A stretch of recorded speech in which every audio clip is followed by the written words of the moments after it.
So welcome. This is our first ever poetry open mic night. And my boss Lisa was nice enough to trust me with this idea. This is really out of left field. So welcome everybody. We're so excited to have you. We have some new faces and some people that have been with us for the whole workshop series. This is kind of our culminating point. We have a sign-up sheet that's going to be with Lisa in the back. So if you didn't sign up or you want to sign up or somebody pops in and you notice they haven't signed up, make sure they get on the sheet. Bruce is going to be kind of our guy in charge of that. And then because we have so many people and we're so excited to include everyone, we're going to try and keep it between 3 and 5 minutes. So if you can try, I know it's sometimes hard once you get started, Lisa's going to have sort of a info dot where blue means 1 minute and red means you're done. We'll try and keep it cordial, but you know, we get passionate. There's also food in the back and coffee, and Dana's going to be videotaping. On the sign-up sheet there was a checkbox to say yes, you want to be videotaped, no, if you didn't, just leave it blank. So we'll remove you from the video later, and I think that's all I have. Yeah, so we want to thank the NEA and the NAC for letting us do this program. They did a lot of the funding, and we're so excited to bring poetry to the library. So now let's bring Bruce Isaacson, our poet laureate extraordinaire. You know, I'm going to put this up because I'm taller. So I want to say that I want to say something that Emilee went very quickly past, which is, oh, we want to thank the NAC and the NEA. And the reason why is because we really want to thank the Nevada Arts Council, which is an agent for the National Endowment for the Arts. Do you have NEH too? Is it? You have NEA. And the NEA, I'm sorry. That's a letter. Right, so NEA, NAC, Nevada Arts Council, NEA, right. Because unless we all are out there showing our love, they may not be here this time next month. Okay, so, you know, really, they really are important to the community, and we should not only acknowledge them, but try to support their continued existence. So, how lucky we are that you exist.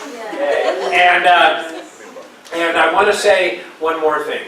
So, when we originally talked about this, Lisa said, oh, maybe say a word about open readings, open mics, whatever.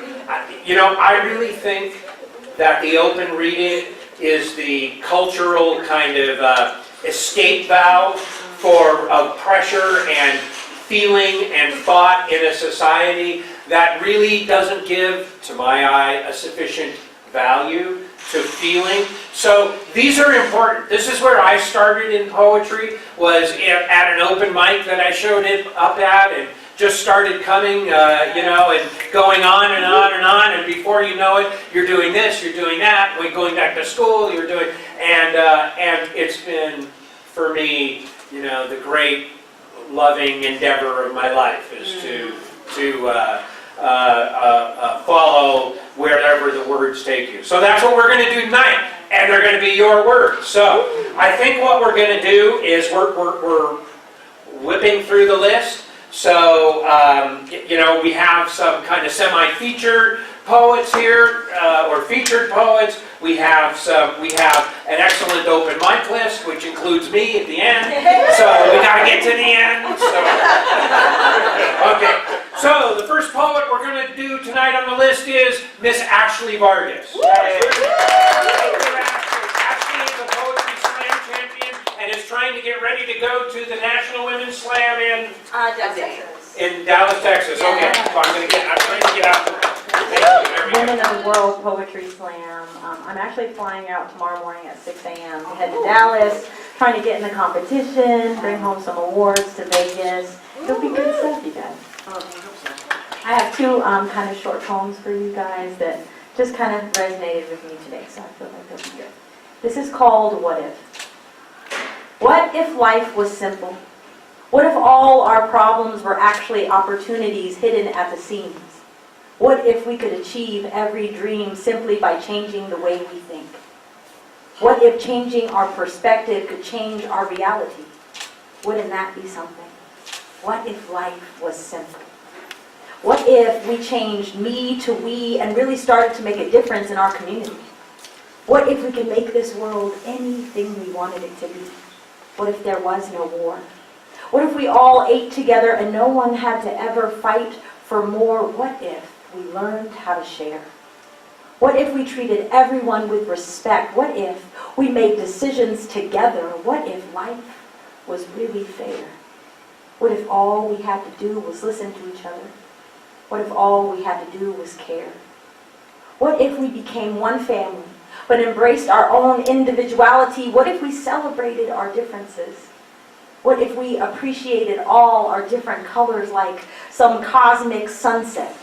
What if we shined together? What if we realized that simply dreaming of the life that we want is no longer enough? What if we woke up? What if action was now required? What if we have to grab that diamond in the rough and shine it until it is bright enough to illuminate all our possibilities? What if hope was really our responsibility? What if we never gave up on each other? What if help was always returned? What if no one had to feel alone? What if each of us were beacons that were meant to guide our family home? What if we were the change that we seek in the world? What if we were the change? Thank you.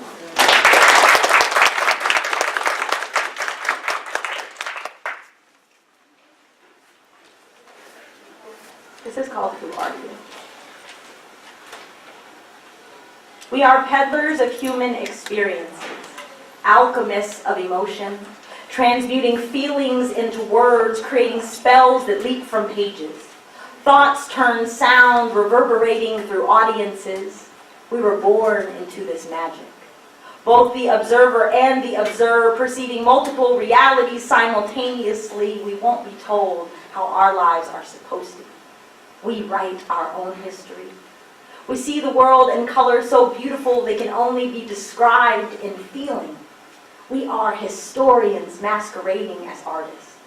Memories on the tip of a paintbrush or a pen. We tell our stories because we have to.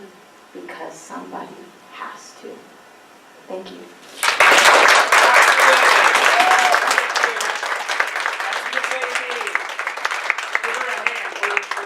We want to help her get to the slam. So I know she's passing hats at readings, if you can help do. Okay, the next poet we have on the list is Beth Proudhawk. So welcome back.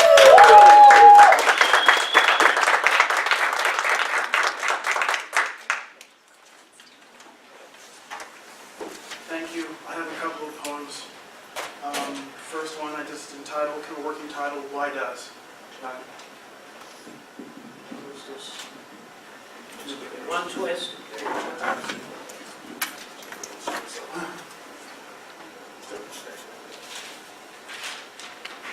Time spends life in minutes. Odd, lonely roads feel strangely familiar. Pain weeps for desires numbed. Sex leaves our hearts and souls untouched. Warm, gentle caress denied by cold, callous indifference. Complacency initiated forbids all freedoms. Heroism unrealized is an arousal of tyranny. Unworthy death values meritorious life spent. Often those privileged few rarely sacrifice collectively. Abundant rarity, choosing only wretched recreation, and shameful joy breeding eternal. As singular individualism divides whole oneness, one gifted voice goes unheard, so does mediocrity deafens the world in unison.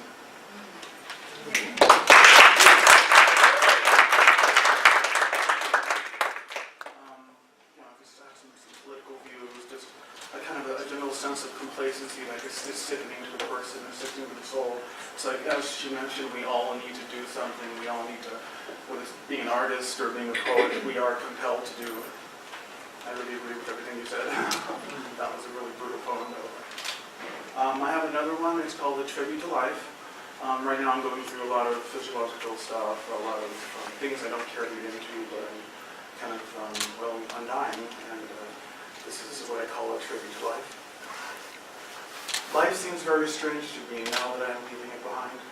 Its purpose and meaning is so obvious now. I wonder how I managed to forget. It's not a gift, a direction, or a test. It's not a punishment, a path, or a joke. It's not confined to moments, nor spent in minutes. It's not lost in regrets, nor contained in lifetimes. Its nature is beyond me. Its magnificence astounds me. Its destiny flows in me. Its scope extends far past me. Its breadth and width confounds me. Its significance completes me. I am a child of time, and I have abided it, loved it, and spent it no better, no worse than any that have come before me. I remain confused, seduced, and in awe of it. Life, I will always be your daughter of the bright smiles. Am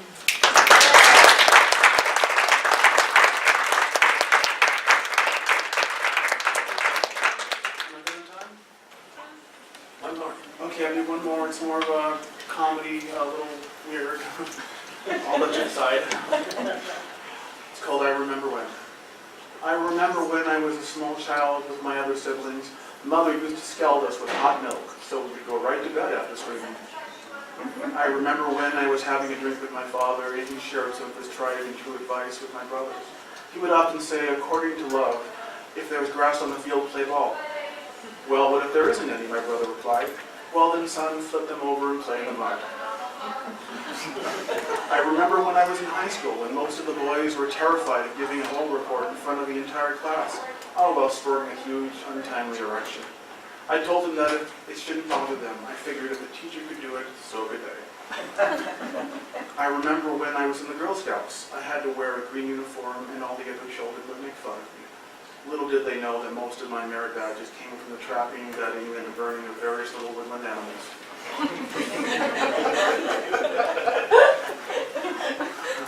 I remember when I was 4 years old and I was introduced to the notion of Santa Claus and the Easter Bunny was explained to me. I couldn't help but feel a tad apprehensive. They both seemed like wondrous beings, benevolent, altruistic, and wise. But part of me couldn't help but wonder if they drank or swear as much as the usual guy. Thank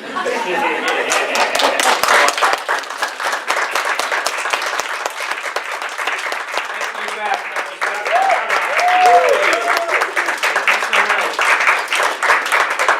Okay, our next poet is Gloria Rodriguez. She's been with us through the workshop. Give her a hand.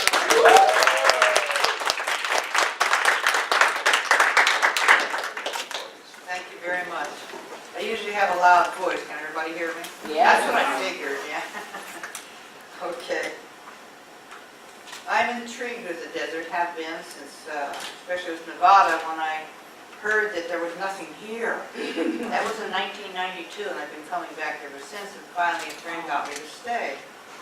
And when I did, I realized some years ago I had to, because I was standing at the desert's edge and loving it.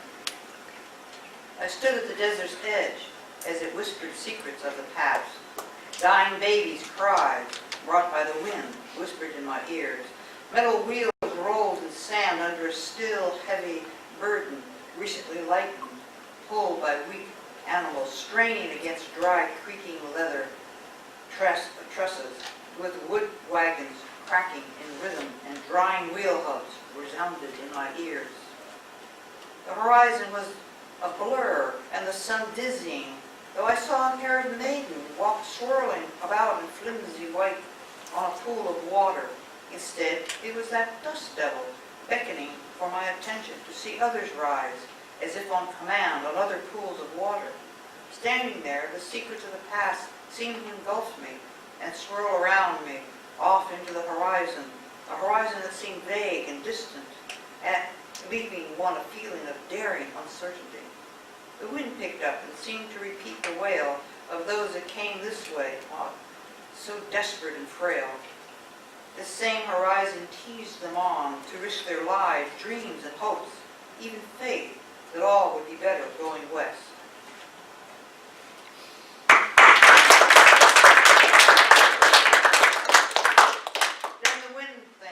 Then the wind brushed my face with a soft, sandy touch, and my finger didn't work so bad.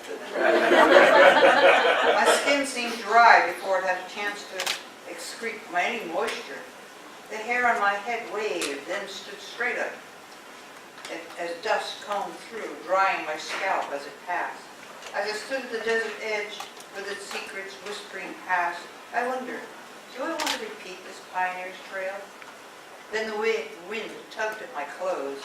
The secrets will forever be there and last, I realized, as I stood there and gasped. Slowly I turned, with the wind now screaming for my attention. No, thought I, it is best to admire the past than leave it there to wail and rest at the desert's edge. I thought that best. Thank you. Thank you. So I think what I'm going to do is try to intersperse some of the featured readers, people we sort of like brought out, took them by the neck and said, "Come on out here, you got to read tonight." So we'll do a few of those, a few opens, and then we'll do one of the featured readers, and we'll etc. So the next poet is one of the featured readers. I know he happens to have a brand new book from a fabulous American poetry press, and that is our own Las Vegas own Rodney J. Lee.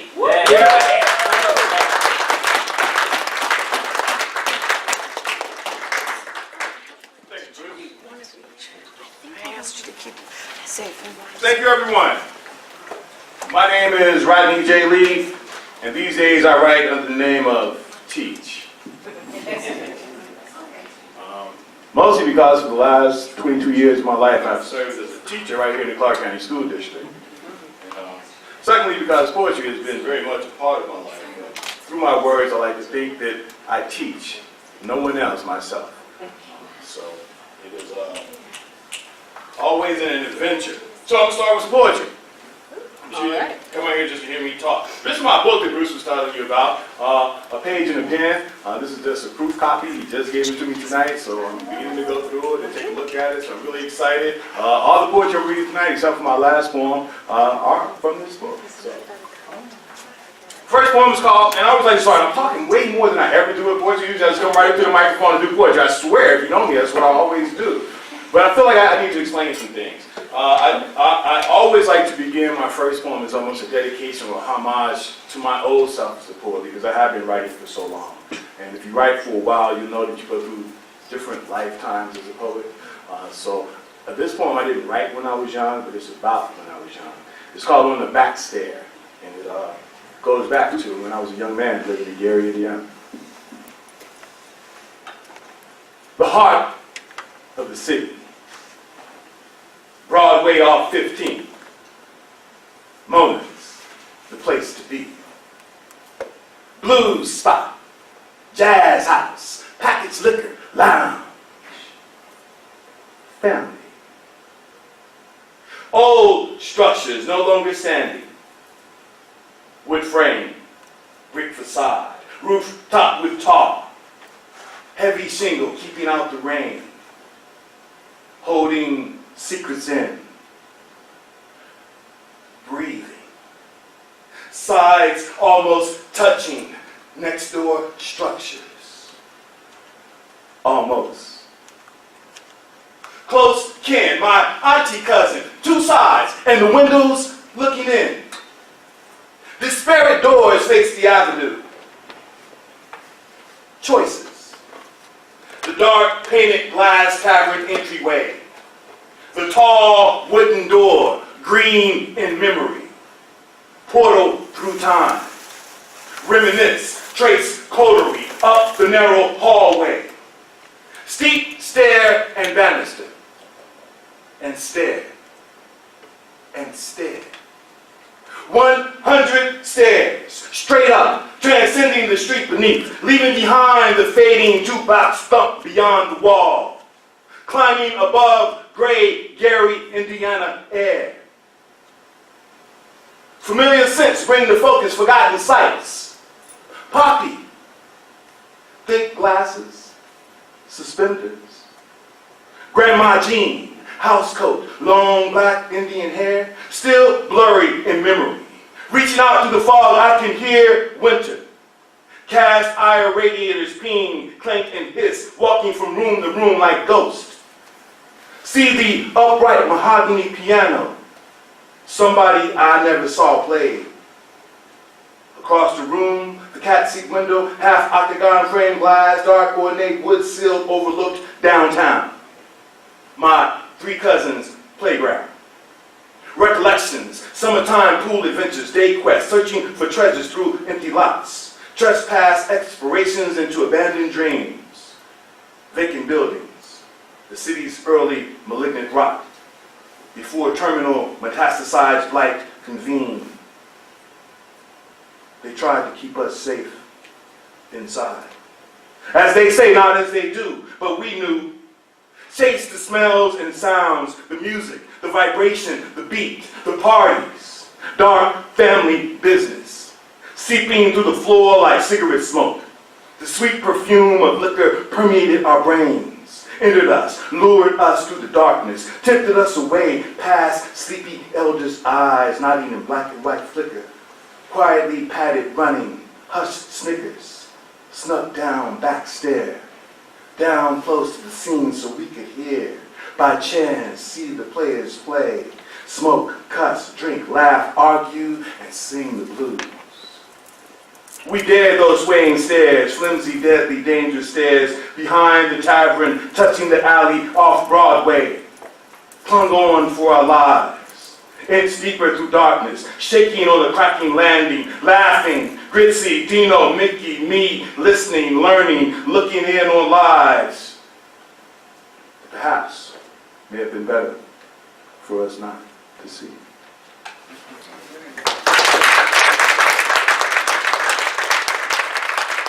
Thank you. Now, I've learned a lot about relationships over the years, and a lot I've learned about relationships have not come from human beings. This next poem is about Julie, and she taught me a lot. A whole lot about love. I never even really liked her. Big round owl eyes, pointy alien airs, tubby, fat, pouch of a stomach hung like a sack, freezer burned tortoiseshell complexion with one little streak of mustard straight down the center of her silly Sylvester Tweedy face. Always looking at me in her curious way as if to repeatedly say, "What? What?" She'd grumble and give ground, give up my side of her bed. After all, I was the visitor. The flip of her tail always told that she thought I'd be leaving someday. A game we played. She was clumsy for a cat, bounding and knocking stuff over, never graceful like Twat, or regal like Persia, or evil like E.T. She was goofy, kind and loving, klutzy, clumsy, funny, Julie. The headboard would never be the same after the dust is gathered where she lay. Would not be the same when the sun slices through the curtains, illuminates drifting fairy lights. I would no longer see her peering dreamily at flinging birds in the chinaberry tree. Her and Twat will no longer lick and lay, sprawled across the comforter like lesbian lovers. After showers, I'll have no one to fight for covers. She will no longer scamper and hide when she hears the boy coming rambunctiously her way. Today, old, weak, and weary, too skinny, too tired to jump on top of the dryer for food, too slow to outrun the dog for drink, too loving to ever complain. I watch her leave with quiet dignity. She reminds me to stretch in the sun and yawn wide as I can, whenever I can. She lets me know that it's never too late for a belly rub. And when all else fails, a can of tuna is just about as good as a good friend. Mostly in these, her final moments. She's telling me through her magical orb-like eye, musical meow, that she and I, after all these years, we're cool. Friends. I guess that's all any of us would say if we have a chance.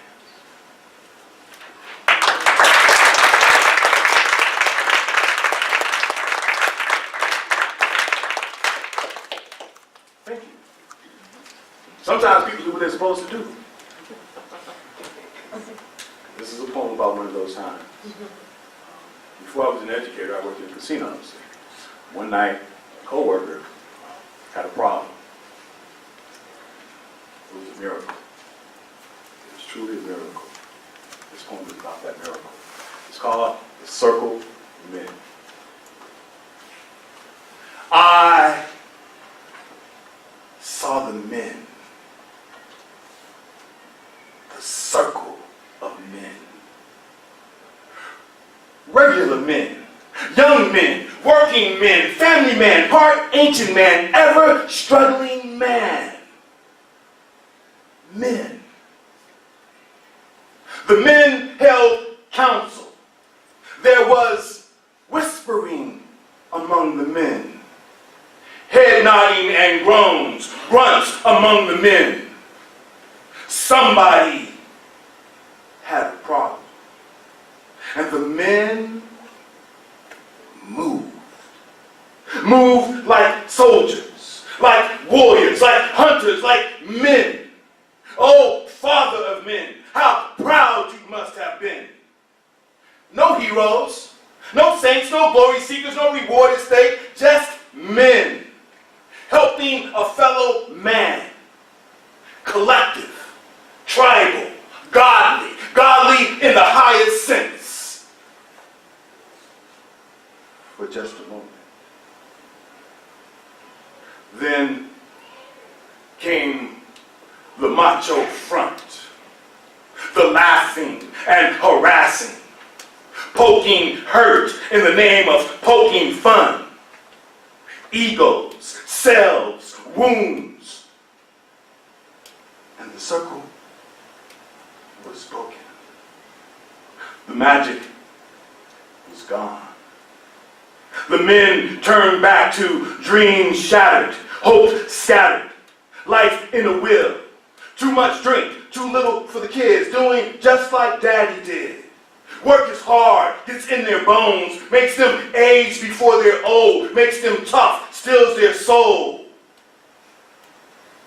They all wondered why they had helped him at all. It's tough out here for everybody. Men. Going back to participate in this worldly madness created by men.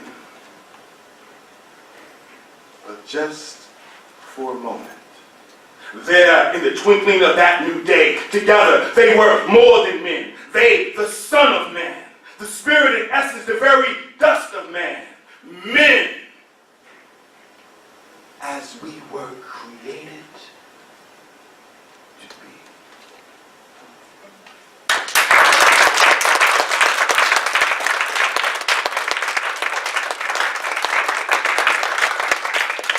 Thank you.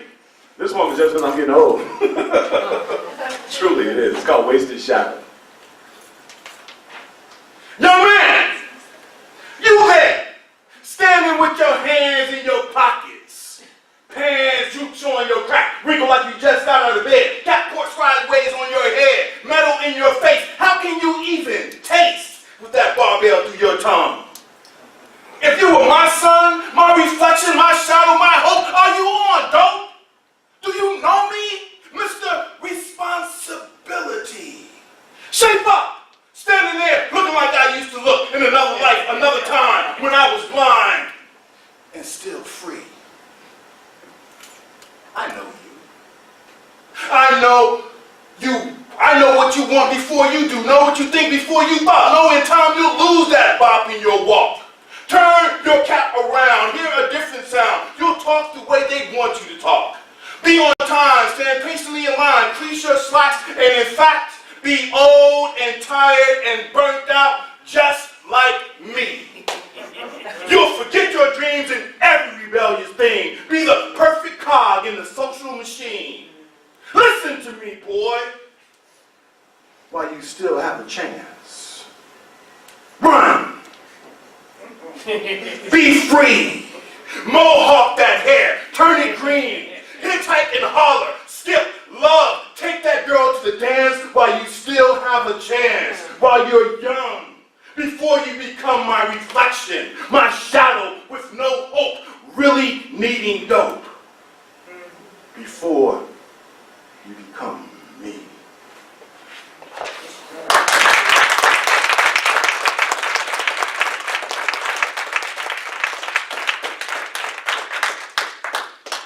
So, I'm in the mood to wrap it up.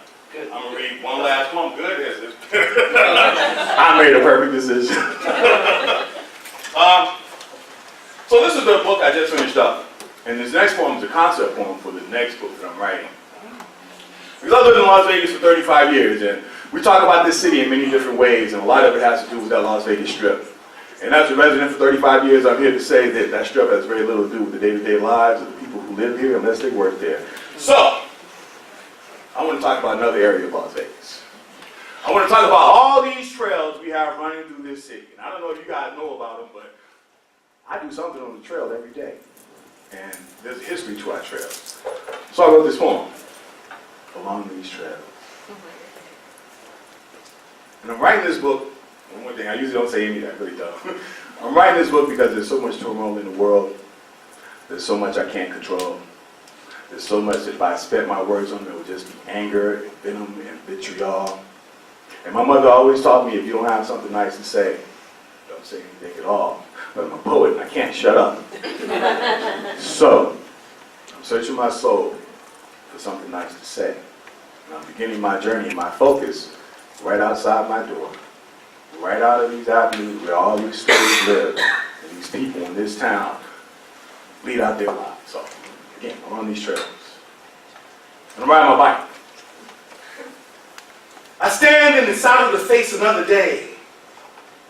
Desert morning. Rolling out the momentary cool.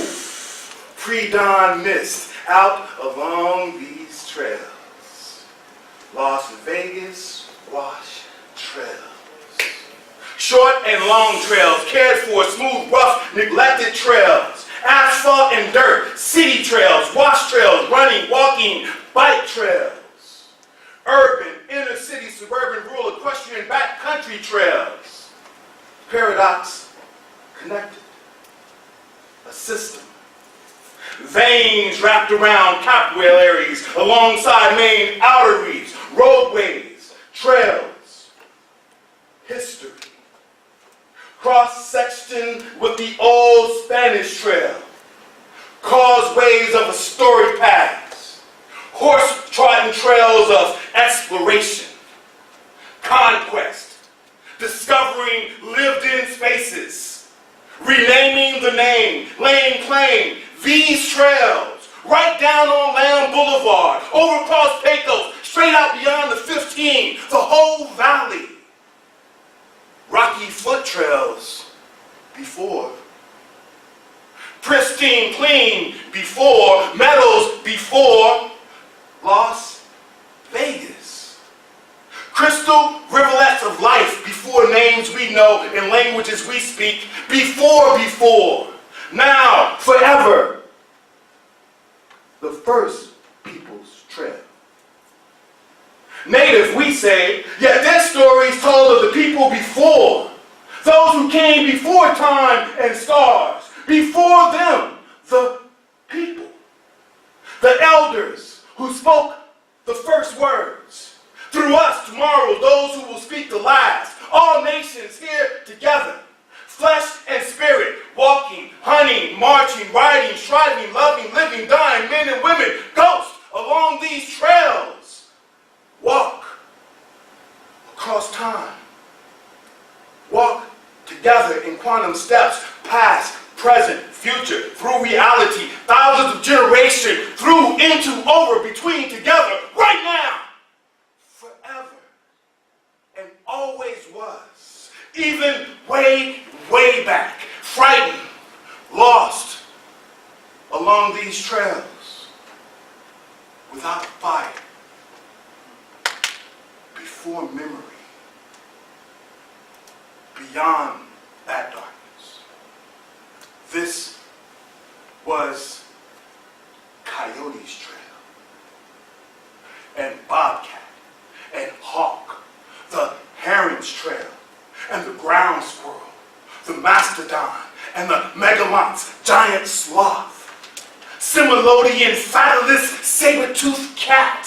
These trails along springs and streams, trees and oases, mirages and dreams, trails where I ride my bike out beyond Summerlin, north of North Las Vegas, all the way through Northtown, cross Cary, the east side, Sunrise Manor, Charleston, Winterwood, the Wash, trails leading southeast, back out across the wetlands, Telegraph Road, Pabco, Rainbow Gardens, desert and bridges, hills, up over, then under the underpass, past Lake Mead, up Three Sisters to toes of Rivers Mountains, past Railroad Pass, through Boulder, more village than city, St. Jude's, descending to the lake.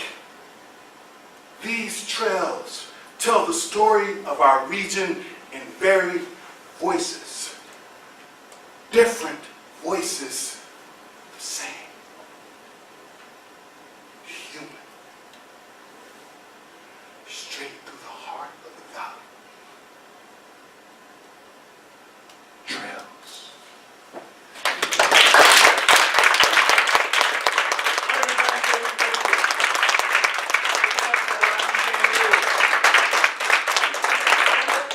Okay, we're gonna keep going. We're gonna keep going. The next poet on the list is Charlene Moscow. Hello, Charlene. Charlene does the Saturday workshop. She's been working. She's just been writing up a storm, so we're lucky to have her. Well, I was scared before Rodney get up. I'm terrified. Do your thing, Charlene. Got you, girl. I took my glasses off, so I can't see y'all. Okay. No name. What's it like to wheel your essence in a shopping cart? Always downtown. Always bordering decay. You pass men, their ribs showing skeletal, hair stuck to the scalp, toothless. The dirt of last night's sleep, clinging like armor. Left in a doorway, sleeping in unholy sleep. Found protecting your bounty. Found curled, an infant in swaddling clothes.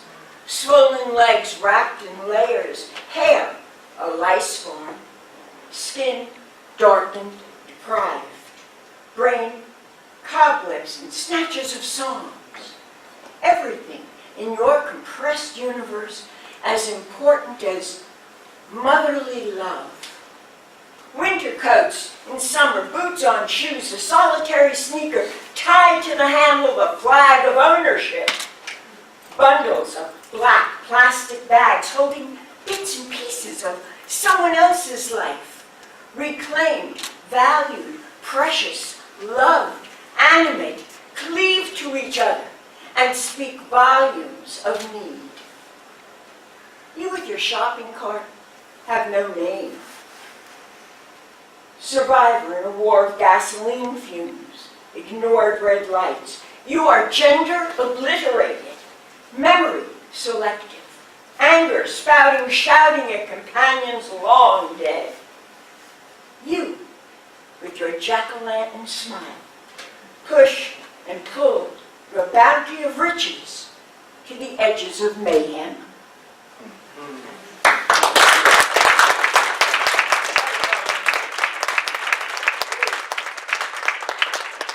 Something a little lighter. This is called Voices.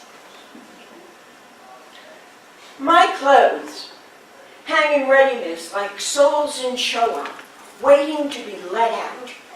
Each day, I select what I feel will make me feel the way I want to feel. There is an unconscious zen at work here, feng shui in a walk-in closet. On some somber days, when bright needs to stay hidden, I'm the colors of skin and hair, bone and age, cream and white, black and gray, brown and tan. I'm riot of color days, red shirt days, tight jean days, clinging spandex days, pink shoe days, neon sock days. I'm shouting, hello, I'm still here. On those days, I hear my Aunt Harriet's voice, chiding, remonstrating. How old are you? In truth, I don't know. Looking into my mirror with her eagle eyes, I'm stopped in my tracks, a train in reverse. My hair, now long, dark, firm body, long limbs, swan neck, an object of desires run amok. The train runs forward. The gears grind and screech over years of stops and starts. The face I see now is my mother's, as age softens the flesh and provides paths for tears. Close up, in the reflection, I recognize my eyes. Hello, I'm still here.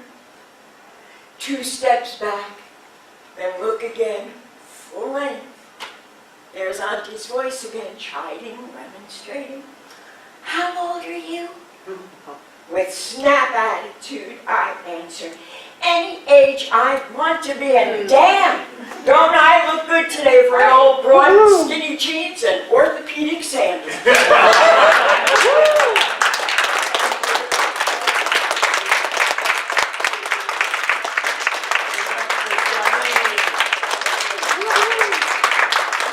Okay, great. So let's see, the next poet on the list has been doing the workshop the whole time, so welcome to Kathy McConnell. Give her a hand.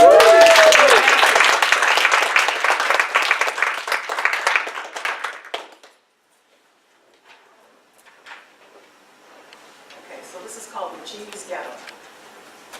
The city was just about to wake up as the brazen old sun rolled over the mountains, boldly flashing bright yellow streaks through the buildings and down alleyways. I was stopped at a crosswalk light, and from my car radio I heard the performance of Puccini's La Bohème. At this point in the opera, Mimi and her lover Rodolfo joined together in an emotional romantic duet, both knowing that Mimi will soon die. The signal changed, and through my tears appeared a lethargic figure of a young boy walking by. I turned the corner, and I saw that he made his way to a dumpster and stood over the lifeless body of another man. As he trudged along, he showed no hesitation towards what seemed to be his daily routine. He was very small, and the man was very large, but he gathered up his strength to lift the man to his feet. And with each heroic pull, the opera's music chromatically spiraled upward. In the surrealism of the moment, both these worlds collided, and the boy took center stage. But his heroism is unsung and stuffed deep down, where he tucks it away and keeps it shamefully buried. This is a channel he cannot switch with the remote, but is kept hostage inside a world pacing him to a tune of an old rusty music box that keeps rewinding him back on the same old perpetual path. Mimi was just acting out her fight to live in a theater of marble fountains, while this boy was in a parking lot with reeks of garbage behind a dumpster. But they both were struggling for a life. The applause roared and the stage curtains came down as the boy and the man stood up, only to silently mesh into the shadows and disappear. With the velvet curtain calls, the audience shouted, "Encore!" as the singers promptly came up to take their bows. At this point, I thought, what if Rodolfo and Mimi were real people? Mimi would be dying in a building not far from this dumpster. And if art really imitates life, it may end up performing on a stage surrounded with beautiful fountains. But today, Puccini's masterpiece took a tympanic leap from the stage and landed behind this dumpster, with his final chords resonating throughout the streets, echoing down alleyways from my radio as I drove by.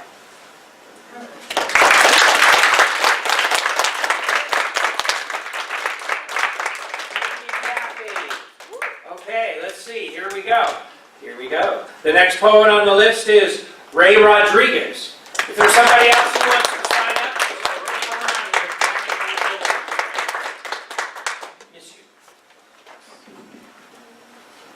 So I've never really done this before, and the reason why I'm doing this is because, unfortunately, at my school there was a tragedy where a student decided to take his own life, and the principal encouraged everyone, this wasn't required, so it was encouraged everyone to either write a poem or a short story about it. And at first I was like, no, I didn't know the kid, I don't really have time after school, I go to basketball practice and I go do my homework, so I didn't really find the time for this, but I was just doing my homework one day, almost finishing up, and I don't know, just something touched me, and I was like, maybe I should give this a try.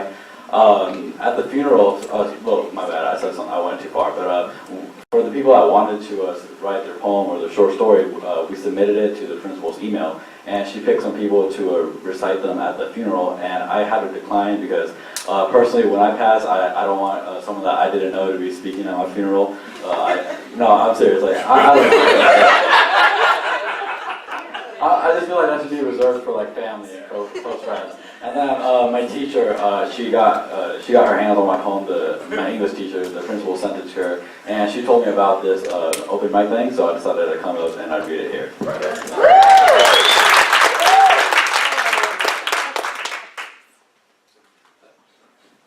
It's crazy thinking about then and now. I feel like everything has changed, and I don't know why or how. Truth is, nothing has changed from when I was born to today. Same I see today a different way, and that's why I chose to say. You look into my eyes and you see the color blue. And I stare into your eyes and I see you right through. Right through the lies, right through the drama. I see lies in one eye and the other begins to cry. You're confronted. The truth is wanted. You talk about others, but you're the one that's really haunted. Oh, my bad. I remember every moment in my childhood as a truth that is now broken. My parents never lied to me and no untruths were ever spoken. Since this was how I was being raised, I assumed that whatever I was told was true, so I listened. It wasn't long until I looked out my house's window and learned all that truth talk was superstition. Honesty is human nature. It shouldn't have to be written on paper. Everyone talks about change, but no one does anything, so everything remains the same. I see why everyone questions the generation of today. We all talk about change, but we continue to act how we did yesterday. Change starts with C, but it's more than the letter. It's what we see with the eye. So I guess the phrase is, I see change, but my eyes see none.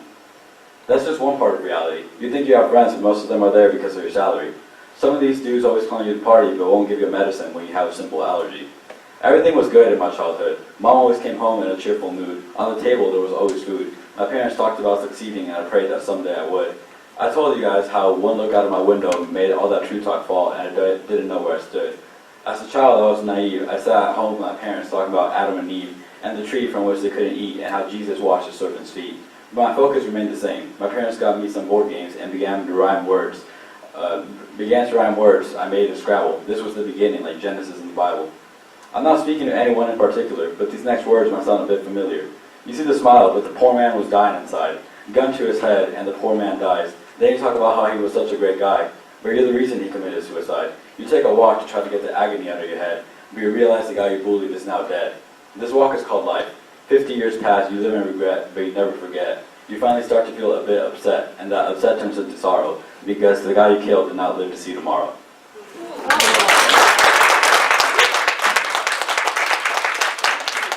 Oh, one more thing. Does anyone know where the bathroom is here? Right back there. Also, one more thing as well. I told my mom that I was going to come and recite this, and if I can record the round of applause we got at the end and show her. So if I can get my phone out, oh, it's already out. If I can get the camera ready, we can do that one more time.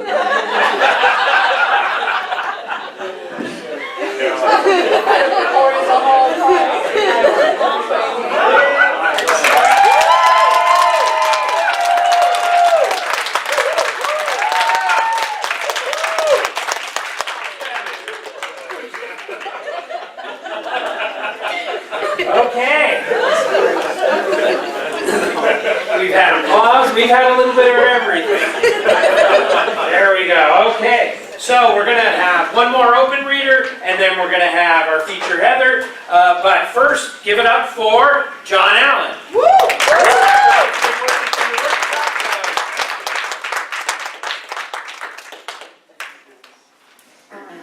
I got my beat on here. St. Patty's Day. Actually, I think I'm going to try to go without it. Okay. Yeah, I can. Groovy. I want to say, everyone in this class, when I came to this class, it was way over my head. And I learned so much from all of you. Amazing. But anyways, the main thing was your horizons were expanded tremendously.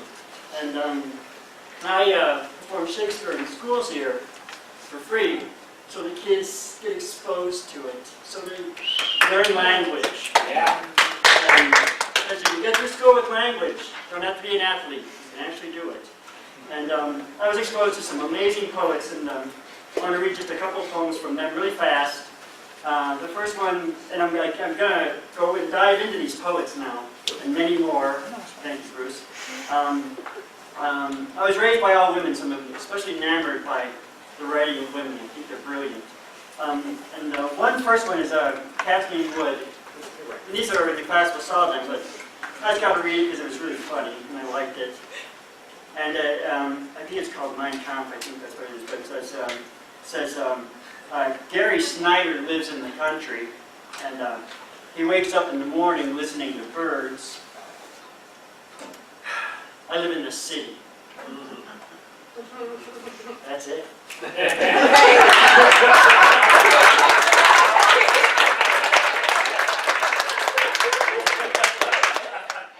Wasn't messing around. Saying on that one. And this one we didn't read in class. We went over it, and I was very surprised. It just surprised me. It just blew me away. And it's certainly going to end up in a card I make somewhere, I'm sure. And this is from Lenore Candell. Again, names that I never knew 7 weeks ago. All I knew was Ferlinghetti, and boy, there's so much more than that. Thanks all of the people in the class. And this was called Hardcore Love, and I probably won't do it justice, but I'll do my best. To whom it does concern. Do you believe me when I tell you you're beautiful? And I stand here and I look at you out of the vision of my eyes and into the vision of your eyes,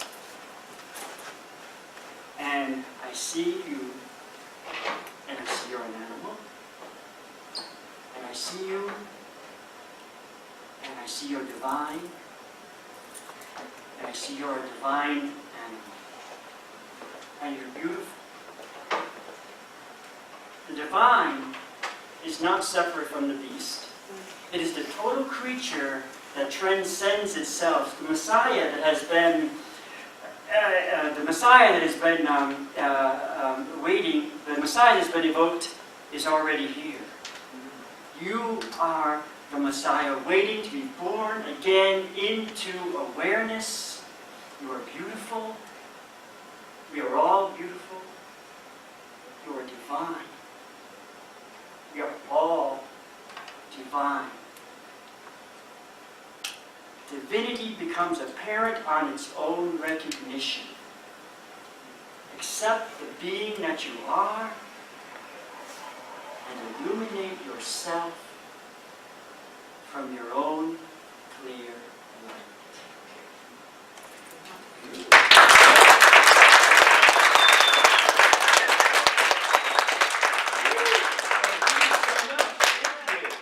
Hey, that was a great interpretation of that. So John he's really good, I know, at interpretation. So we're glad to have that. Thank you. And I love that thing that Lenore Candell does about the beast and the divine human together. I love that. Okay, so next we are going to have our next divine beast, who is one of our features. She teaches at Nevada State College. She's a poet of great heart and beauty. And so let's welcome Heather Lang.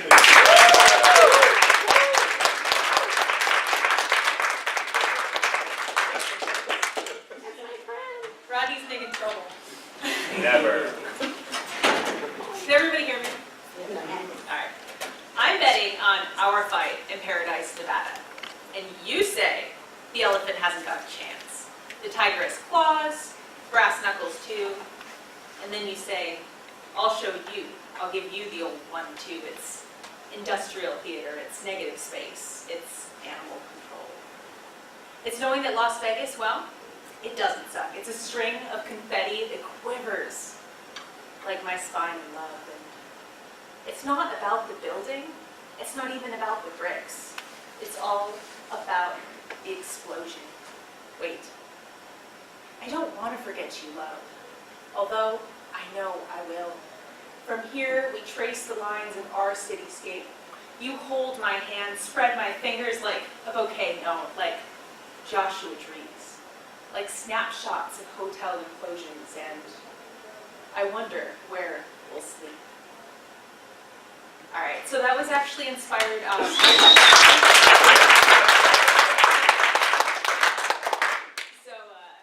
That was actually inspired by mostly the Strip, honestly. My partner lives, he works on the Strip. Sometimes it feels like he lives on the Strip. So a bit of a juxtaposition with Rodney's experience, which I think is fun. I love to hear the threads that kind of run through different poems and different poets, and give kind of community feeling. So anyway, I have a few more of my poems for you, but I would like to read a short one by Bruce. Unfortunately, I was only able to make it to a couple of the Beat Poetics workshops, but they were amazing, and I want to hear more and more and more Bruce poetry. He's always so giving and kind and promoting everybody else. So I want to read a poem by him, if that's okay. Are you nervous? You're not reading the horse poem, are you? Whatever you read up. Okay. So this is a poem from Ghosts Among the Neon. It is by our very own poet laureate, Bruce Isaacson. This book is from 2005, I think. I could look in the front. Yeah, I think that's right. Horse. What was that? 4, 5. Horse. Scruffy, little, 5-inch plastic horse. He didn't much like it in the store, but only $1.99, and it might fit in his toy pickup. At home, among shiny race cars and red siren fire trucks, suddenly he starts talking to the horse. When the boy says, "Talk to me, horse," I can't help whinnying, "About what?" What ensues is a 20-minute dialogue between horse and 4-year-old boy, between plastic and imagination, between son and father. This horse has some pretty mean stories: stupid yelling, doors slammed, faces slapped. This boy got one raw deal. But tonight, he will brush his horse's teeth after his own, take it to bed, lay its head carefully on his pillow, turn away from me to say, "I love you, horse," and be full asleep before the horse can think of anything to say.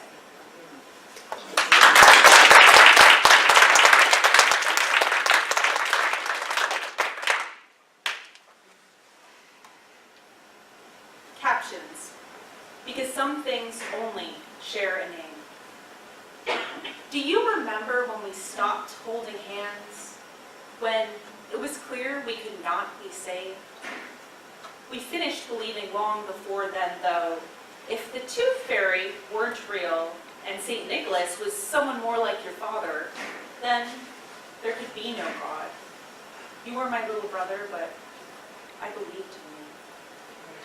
Yesterday, you told me you were glad you refused to leave your enamel-coated nerves beneath your pillow, especially for someone impossible. Our teeth are covered with the strongest tissues in our bodies, but even these we give up so easily. Last night, my 3-year-old niece told me that she's 7. Where have 4, 5, and 6 gone? She pointed toward the mountains of winter jackets and photos of her older brother, who she will never meet. These tangible images were clipped to wires and strung across the wall. I pretended they were silver linings without the clouds.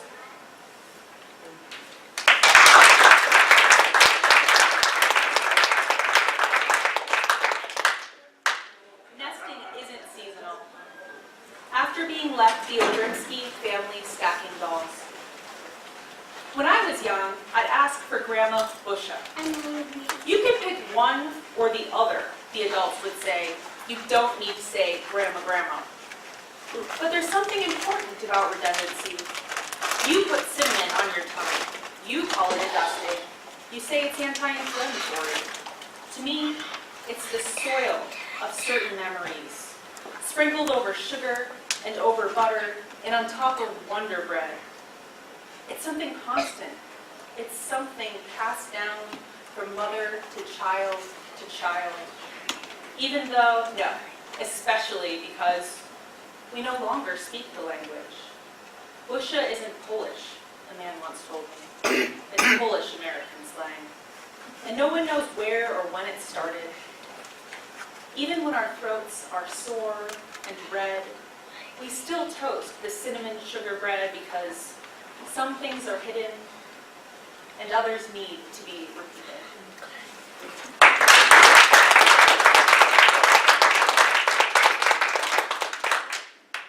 have one more. Willow, after morning recess. What if we could measure minutes with yarn? Not only with the tick of each pebble against our first grade teacher's heavy door, the kind with damper and spring, meant to slow the closing. These days, we think there's something pretty about the aging bone, the intricate lattice and lace, the calcium carbonate and phosphate, the water and the loss. Back then we were young, we were sitting in a tree. We had just heard the word fragile. We thought that it meant glass, even as we held together our own construction, paper, and glue. Who knew there were other things that could not fall more than once? Thank you.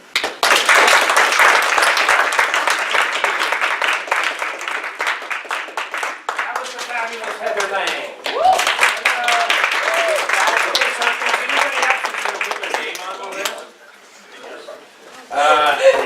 You can just point at me like this, okay? And then I want to say, you know why I love poets?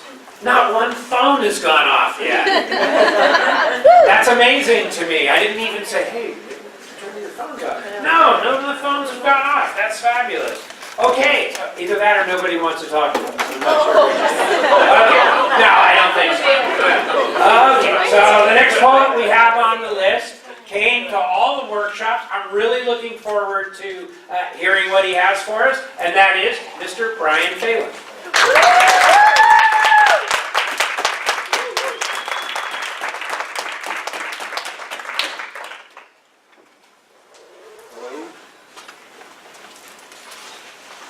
Born and raised in Southern California, and my first poem kind of a little bit disjointed about some of the experiences I had then. If I go over, it's okay. I'm sleeping with the timekeepers. I have an unfair advantage. Oh, California. Up and down, still hummingbird claw for prehistoric nectar. A powdery egret stands hypnotized in its own wake. The bronze boys of Bolsa Chica pilot their El Caminos and Schwinn cruisers, scouting the foamy breaks. They stake their plot in terry cloth. North on Highway 1, nestled against rows of rotting cabbage, warheads sit cozy in their silvery silence. The octogenarian wraps her coat close and crouches through the clipped chain-link fence. Early morning fog disappears her shadow. Hours pass before MPs discover atop the great grave, shivering and disheveled, she is out of prayers. Knee-deep at Pismo Beach, pockets poached full and wade back to shore to the liquor store for lemon and Tabasco and return. Louis blades the shell, severs the hinge, loosens the mercurial meat. We suck down its brightness again and again.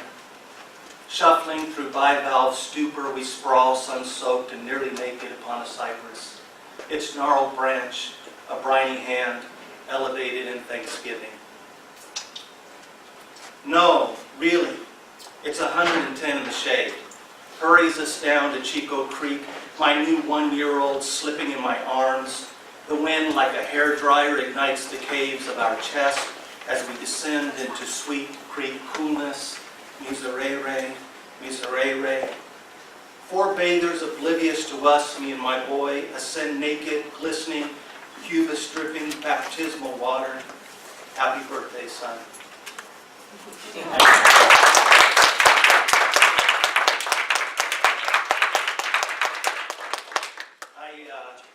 Father passed away in 1999, and it was on the occasion of my mom's passing in 2010 that I guess I finally had enough time to come to terms with that. This is a poem called Exit.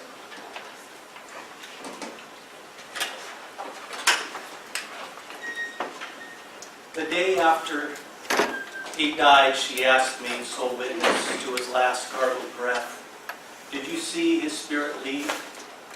The last breath expels the soul," her childhood preacher preached. And this from a woman who assured me most things the preacher says are shit. Hellfire and damnation rattled her from the time she was small. And most Sundays she sat on that hard pew staring through stained glass, dreaming of swinging over Chickamauga Creek, calloused hands scooping oily tadpoles, pinched lips puffing on Uncle L's abandoned cigarette butts. I said yes, of course. What else to say to one's recently widowed mother? But how could I know which breath would be my father's last? I still cling to every eyelid's twitch, every cobalt finger's involuntary shuffle, the hum and wheeze of sterilized machinery, encouraging my refusal to believe the brain has ceased to spark, synaptic symphony irretrievably silenced. The hours shouted slowly then, after she, defeated, telephoned her instruction. "Go ahead, son." And with his last breath finally expelled, alas, there was no ghostly exit.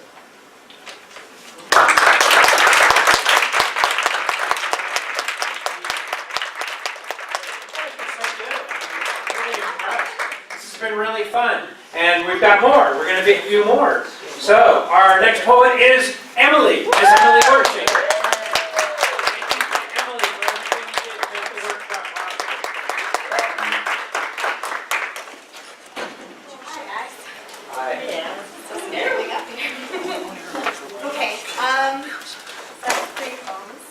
Can you hear me better with this or this? This one? Yeah. Okay. Short, just for me. Okay, so this first one is called The Woman, and I'm working on a collection about reclaiming being a woman in a way that isn't so over the top, but maybe a little over the top on purpose. So here's that. The Woman. A woman is the measure of her body, not because she is an object. No, she is a mother already, mother and daughter at birth, even if she never brings generations, they are there. Men and women, miniature and incomplete always. Even when we are small, they will say, "How lovely your daughter," when they mean to say, "How lovely her daughters." A woman is the measure of time with her body, the long and winding lines of her profile, the ebb and flow of empires. A woman knows this, carries this first on her shoulders and later her hips. It is a beautiful burden, the body of a woman, my body, which I have carried always, which I will carry forward through lifetimes, my own and many others, if there are others, and even if the woman at the end of time is me.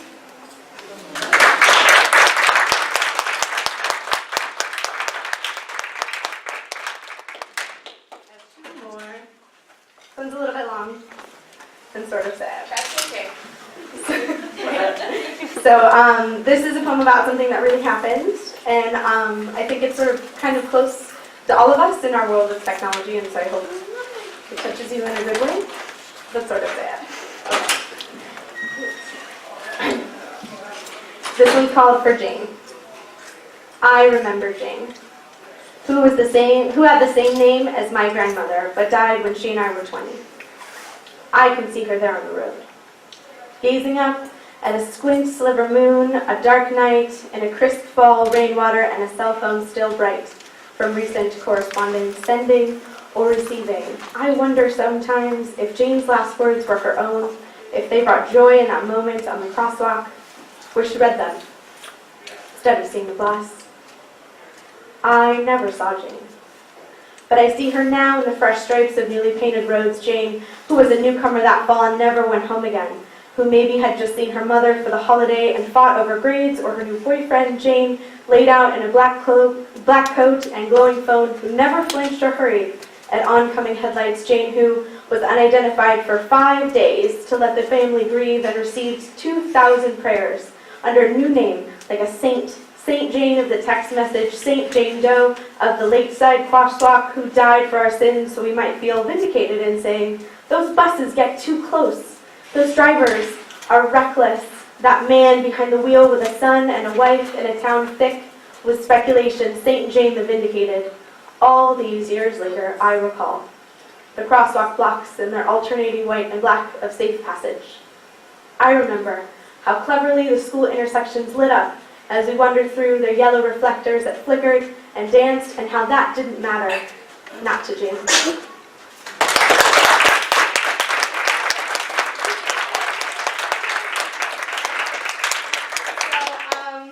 This one I wrote like 3 days ago.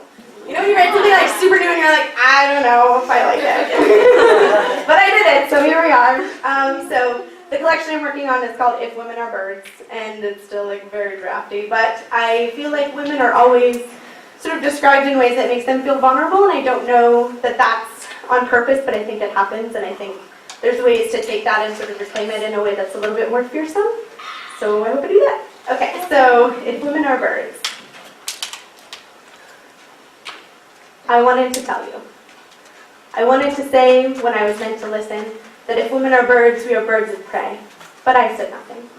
Looked up as you mined with your hand the flight path of a seabird with a damaged wing, down, and to the side again, down, a struggling hand, the women who would be birds, who would be swallowed up by the surf, I thought. Not likely. If women are birds, we are osprey. We are muscular and famished. We are feeding on sea life thicker than that hand. If women are birds, we are circling way up to see topographies and reveries the world over. We are over, coming over with our eyes wide open. Thank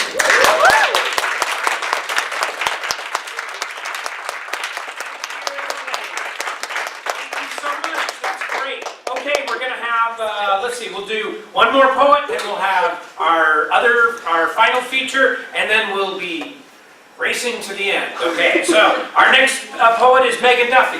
Yay! Welcome, Megan.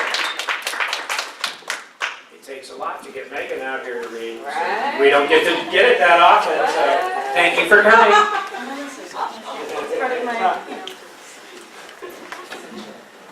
Hi. Hey. Thank you, Emily, for making this child-sized. Yes. Alright, my name is Megan Duffy. Can you guys hear me? Is this a thing? Okay. Alright. So the first poem I'm going to read is called Double Vision Quest. It's actually being published in Miss Heather Lang's Las Vegas Women's Anthology coming out here. So Yay. I'd like to say thank you to her. Super cool opportunity. Thank you very much. This poem deals a lot with different spheres of silences that we find ourselves navigating through, particularly as women and in our relationships and ourselves. And I'd like to read that if you have me in the spirit of transcending those, hopefully understanding them better. So yeah, I'm Megan Duffy. Double Vision Quest is the poem. We were trying to do a good thing. I remember it was morning. You brought me out into the middle of the dry lake bed, the sprawling, cracked elbow of the world, to marvel at some Swedish artist's interpretation of human presence in the desert.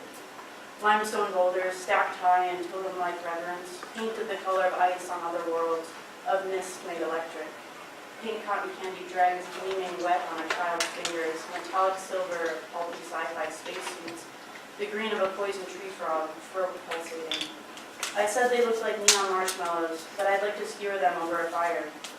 You laughed, but I don't think you heard me. This was someone in a magazine's idea of the good time, but not ours.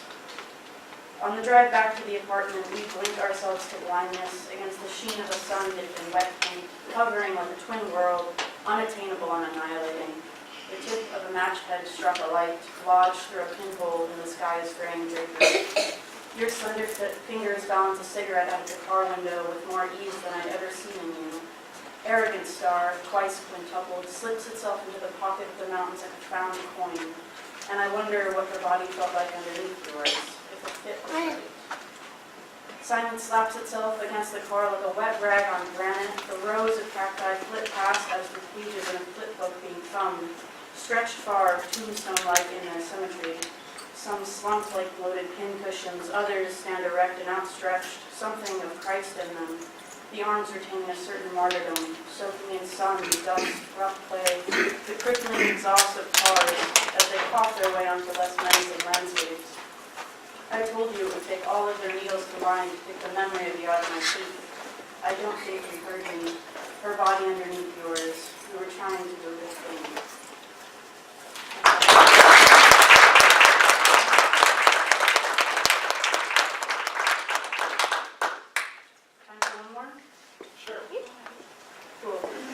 This poem is called The Men Who Come to My Apartment Do Not Care for My Egon Sheila Prints. You can read it as a commentary on art or literature. You can read it as a coming out poem.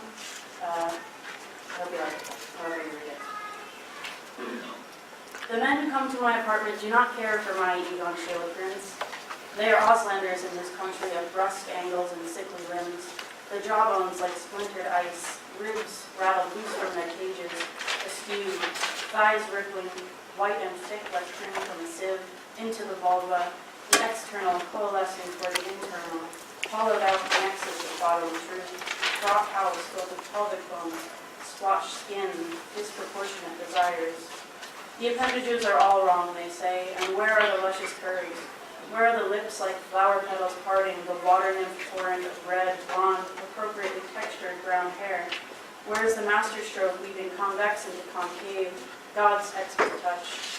The perfect Petrarchan visage, girl on balcony, girl on banister, girl in garden.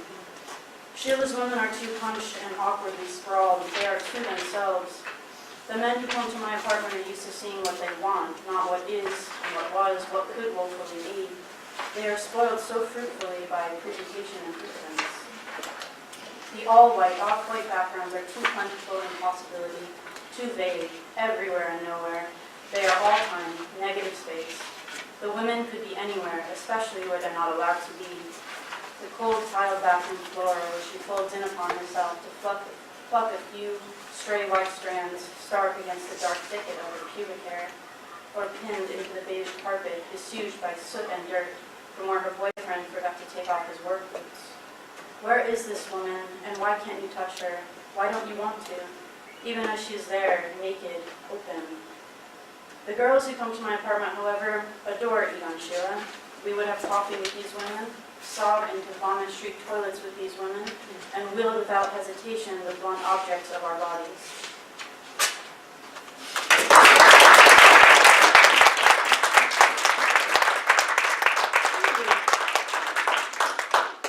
Do I have time for another, or am I? Oh. Is the sign? I'm anywhere? sorry. No, we're out. Okay, Yeah. cool. Sorry. Thank you so much. Thank you. Okay, we are going to have our feature coming up, one of our features. So the next poet is the powerful, beautiful, and brilliant. She has a good open heart that we're grateful to have Vogue Robinson.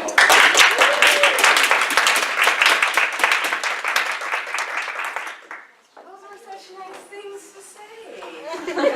Hi, lovely people. Thanks for coming out on whatever. What's today? Tuesday? Monday. It's a Monday. We're here for poetry, though. I'm enjoying myself. I hope you're enjoying yourself. Thank you, people who went before me. Excellent poems. Megan, that's book-worthy. Put that in your book. You're already going to, so I vote yes on that. Let's see. We're gonna do lots of things. Or if you like my dancing, and then I'll read it. Apparently, the manual on being a woman reads like the back of a shampoo bottle. Step 1, find a man. Step 2, keep them. Step 3, make babies. Step 4, raise them, take care of your man. Repeat steps 1 through 4 as necessary, by any means necessary. Boom! It's that simple. And so many women have become consumed with passion or despair while in search of the one. We have forgotten how to nurture ourselves. As women, we have an ability to push through pain and bring forth life, but no one ever teaches us how to push through the pain that brings a relationship to its end. It's just something we learn. Here are vitamins I taught myself to swallow and things I wish someone would have told me when I turned 16. You often have more power than you realize. Some people will just do things to test their limits, find your voice, and say no. When a hand wanders without invitation, move it away. For the tough situations, there's always mace, pepper spray, Louboutins, or family. They all work. The Lion King had a bit of wisdom tucked into it after all. You can run from your past or learn from it. Learning takes less time than wishing you had never made that mistake. Speaking of mistakes, hold the people you date to the same standards you hold your friends to. A significant other should also be a significant friend. If you stay ready, you ain't gotta get ready.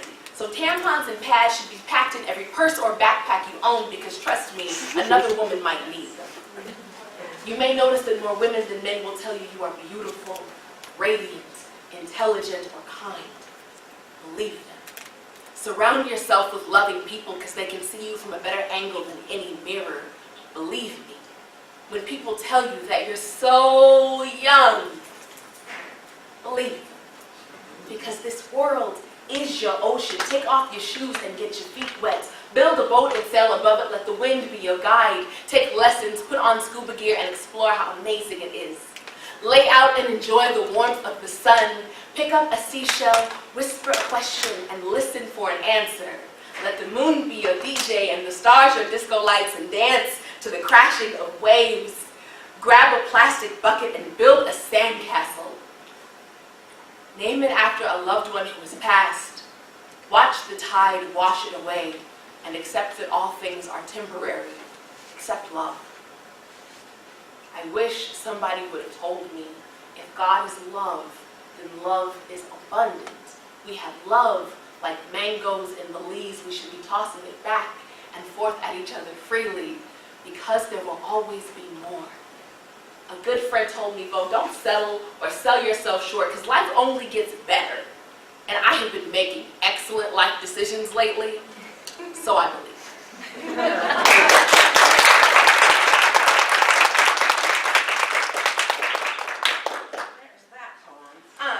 I'm from California, so you get water imagery because you used to live on water. Now I live in dirt, but I have made excellent friends. My friends are not my water. For real. Now I'm gonna cry, okay. So anyways, I have rearranged this poem like 4 times, but it's published in a different way, so, you know, this is the remix, Heather. I'm from California, so I moved to Vegas. I expected alcohol, sex with strangers, and gambling. Because I can't follow directions, it took 8 hours to get to Vegas from San Diego because I towed my heavy storms behind me. I got lost in a weird way on the 215, the 15, the 215, the 15. Anyways, it's part of life. Anyway, so I moved to the Mojave Desert right before an unexpectedly warm March. Afraid, but I gambled on this city, on family ties, on the importance of witnessing my sister transform into a matriarch. Made the last minute announcement, I'm moving, 2 hours before departure. Asked a friend to help Tetris necessary belongings into my car. Before this, I lived in 3 different places in 3 consecutive months. Directed a sold-out production, witnessed the breaking point of mania, unfinished a credential, unfinished edges of an old relationship, couldn't find clarity in another. I attempted online dating with honest fervor. Ended up dating white boys. I listened to one confess his love of black women, how he'd never go back, how satisfying a black woman built up his ego because, you know, I did not address his racism. Just stopped answering his calls. There was no sex with strangers. I spent my birthday with an expired ID. East Coast friends calling me 9 o'clock their time, laughing and singing off key, but on to something. Love is so easy a thing to send a homesick girl, especially when she has no place to call home. There was no alcohol. There was wind with aggression to rival my own, heat to cook s'mores and solar ovens with students. There was the perfect job for the part-time poet, even a perfect white man whose history and whose values matched my own. He told me 3 a.m. view from Sunrise Mountain is breathtaking, partly because you choke on the thought of the electric bill, partly because it's just that beautiful. It's so bright here we can count the stars, but no one warned me about monsoon season.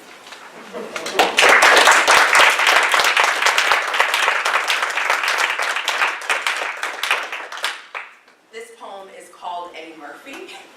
I called a friend when I finished writing it, and I go, I wrote a new poem. He goes, what's it about? And I go, darkness. He goes, Eddie Murphy? There's like a, if you've ever watched the Chappelle show, there's a joke about like Eddie Murphy talking about people and things, and darkness is one of the jokes. So it's Eddie Murphy. It was not funny. This poem is about depression. It's about darkness and closets.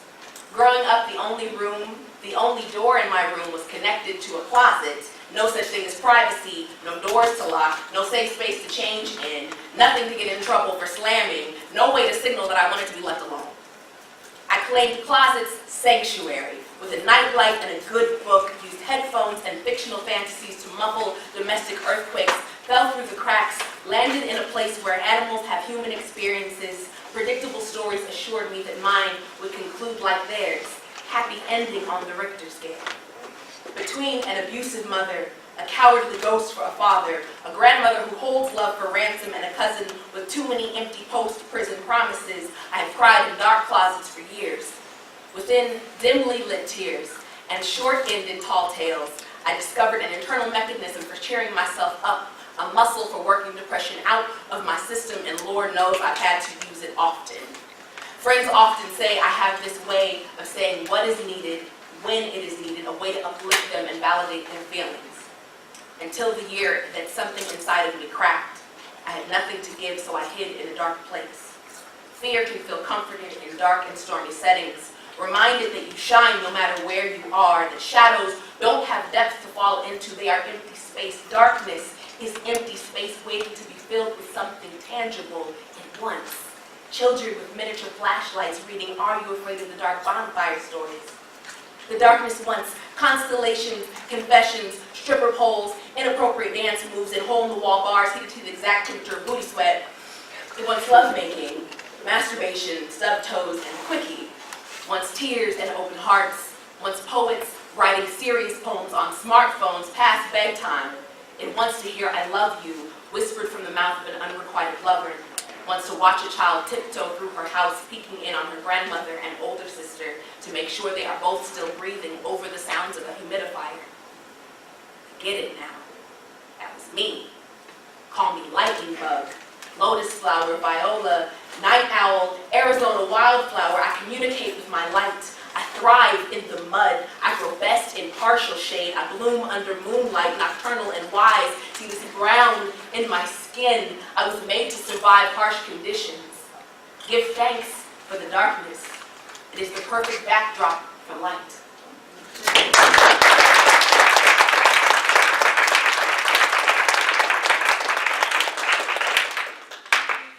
Okay. We're going to do another poem. This poem's called Ellipses. Sometimes my poems are ranty and sometimes they're like crafted. And I go, that's a good job. This is my high five poem for real.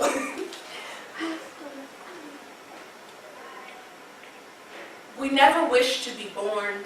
We wish for nuclear families on shooting stars against pitch black midnight skies, hoping for a real existence. We close the ends of sentences with certainty, periods. We are the end results of premature acts, survivors of unexcused absences born to fathers, maybe, who pay child support, rarely pay visits, mothers who pound the importance of education into our minds the same way their boyfriends pounded them into walls, mothers who's wrestled with their own white lines, kept us close to home, learned us how to live in this world but not of it. Mothers, swollen like question marks, we are the stillborn answers to every question they were bursting to ask but never did. They remained pregnant with guilt, gave birth to hush secrets of identity. Did you see her? How old is she? Who the daddy? We are the dots completing their exclamation points. We were told no beautiful tales of our conception. No parents' fingers accidentally grazed as they tried to scoop up overpriced college textbooks from cemented walkways. They weren't syrupy sweethearts stuck together since high school. Our families keep secrets that don't belong to them. They confine truth beneath their tongues like razors. They watch us cut ourselves, watch us pretend to be fairies. We sprinkle hope dust in the form of blood tests to verify our uncertain existence. Pray for someone to put their hands together and say that they believe in us. We are fragments of history, puzzle pieces of truth living within the whispers of broken vows and scattered half-siblings lost and found and lost and found again in the wind. We are sons who learn to tie our ties with no daddies. We are arms empty, left to give ourselves away at our weddings. We are mature daughters who double as best friends to insecure mothers. We are questions replaced with rage, too angry to concentrate in classes, then labeled with ADHD. We are left on the side of orphanages, in toilets. We are left on old patio porches, bent plywood creaking beneath our weight, unstable, moving from foster home to foster home, our true beauty never fostered. And will we have children? Maybe. Maybe not. We often find ourselves in the corresponding stories of others, some resilient, some fallen by the wayside. Sometimes we are left in sets of 3 periods, side by side ellipses. We are the unfinished potential of our parents.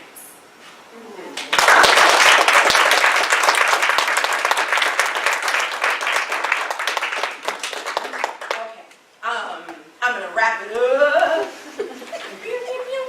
We do this one.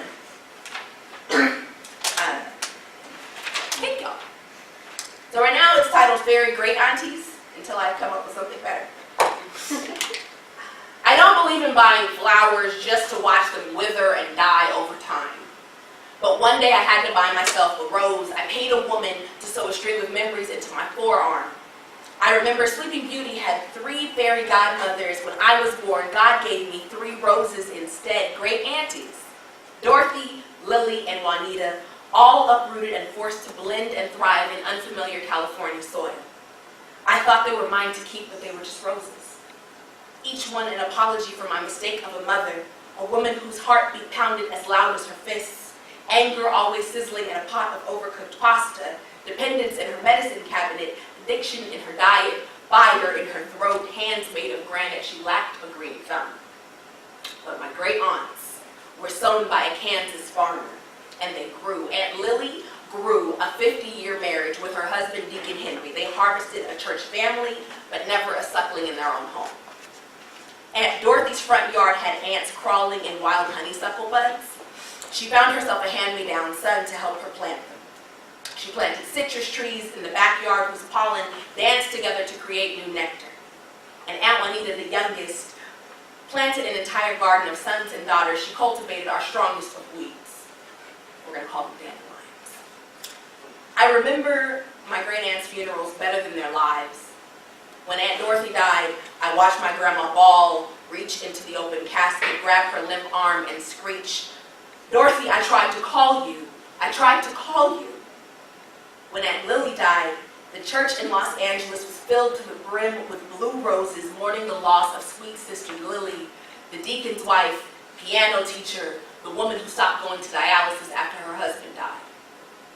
For almost 10 years, my sister kept a rose from that funeral in her bedroom. 2 weeks after Aunt Juanita passed, I found a dead ladybug. I buried her in soft soil under a California pepper tree, said a prayer, and let my last aunt go. These women taught me more about death than the living ever could, about how your belongings can cause a civil war of paperwork, insults, and pain, how vultures pick at the body left behind for baubles. My aunties lived in such a way that we sing their praises even after they're gone. I am trying to stop wishing or very great aunties. I know these women were not myths, they were real. They lived like uprooted plants. I watched them wither and wilt, but they are never forgotten. They are remembered as beautiful, fragrant, alive, even after.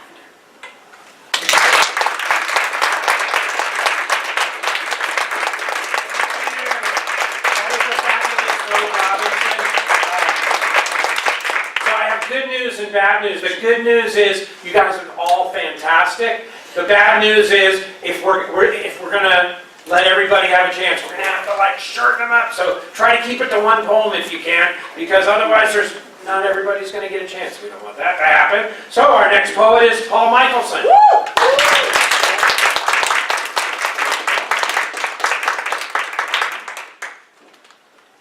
Vogue? Yeah. Just hang on a second. You're beautiful, radiant, intelligent, and kind. And correction, I am Megan Duffy. Oh. Yes. I'm reading the poem that she didn't have time for. I'm that guy who gets pissed off at the Oscars. Says, wait, this guy was saying something beautiful about his dead wife, and the music comes up, and they're booting him off the stage. So, this is Megan Duffy's poem, Bottom of the Well Looking In. Perched on my balcony, a bird of foreign origin on the strange slab of concrete jutting like an ungainly appendage from the apartment I barely afford, I wrap myself in my shawl, my patchwork of dyed feathers, plucked from the nests of 100 other worlds. I have landed here, taken the voyeur's vantage point on this square of non-space, where the blinds part to offer slanted glimpses, mostly your bare legs propped on the coffee table, and my hands skimming along them. So many mugs exhaling vapor, and the liquid rings they leave behind. Cast-off shoes after long work days, television spinning cooking shows, and cartoons in equal rotation.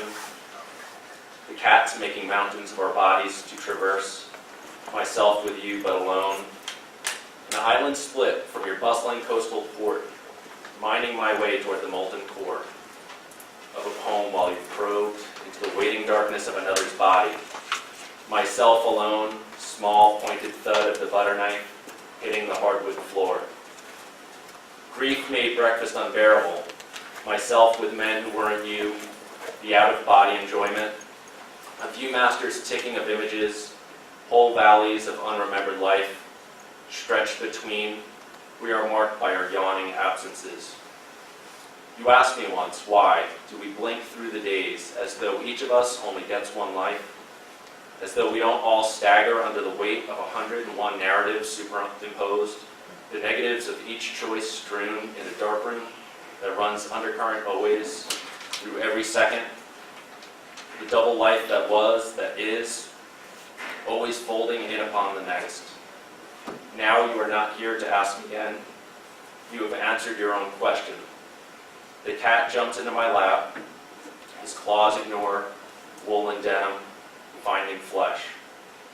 I sip my tea like an imposter, an effigy of myself with the eyes cut out.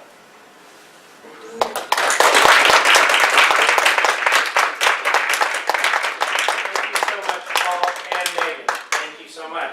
Let's see. Next we have roses. So first up is Katie Rose. Yay! Yay. Hi everyone. Happy to be here. I don't normally go out to these very much. I know I'm supposed to go to them more. But my friend is here making me do it. So yeah. I know I need to kind of get out there more. So, and I'm going to read an old poem and try and attend more stand-up spoken word. Anyways, okay. Refuse to be. I refuse to be another. I refuse to be another nobody. I refuse to be another lost soul staring through life with no point and no dream or no fight. I refuse to be another poet who never spoke, another singer who never sang, another star who never followed their dream because I was too small or too scared or too stupid to live up to high expectations and impossible explorations with money frustrations and stereotype discriminations. I refuse to be. I refuse to be another number, another statistic, another beautiful life wasted from popping too many pills, being a teen mom with no skills, or taking acid and staring at the sun too long. I refuse to be another mark on a piece of paper, another figure or fraction through a dot or a line for future generations to judge me, to judge my summer symbol but not know me. I refuse to be. I refuse to be normal. I refuse to be merely another person pretending to be average or ordinary, because I am more than that. I am special and unique, and I refuse to let my talents die to something as plastic as normalcy when I can be so much more. I refuse to be. I refuse to be merely pretty, because then pretty is all I'll be. My brain will go to waste and I will be unable to make a change, unable to create and debate and challenge the system, challenge the senseless with the power, the quiet who refuse to be louder, challenge the greedy, the cruel, the mindless, and the poor, challenge those who refuse to be more than what others determine them to be. And I refuse to be what others choose for me. When I already know what I want to be, when I know I will be great and amazing, I will win awards and prizes, Pulitzer and Nobel, of course. I will make a difference in people's lives, and I will be the change that I want to see. And I refuse to be merely another person who stands by the wayside, letting others make the change for me, letting others conceive the reality that I see, letting them control my life for me by controlling my decisions and opinions, by poisoning my mind with media hypocrisy, contaminating my heart with lustful dishonesty, and corrupting my soul as they gain more control, gain more power to silence my mind and shut my mouth. And I refuse to shut my mouth. I refuse to not stand up and shout when I see something wrong or wicked, something unjust or crooked, something that others simply let be, because it was too big for them to defeat. And I refuse to be another who only accepts defeat, another who lets the world crush me, another who chooses to be obsolete. I refuse to be anyone else. I choose to be me.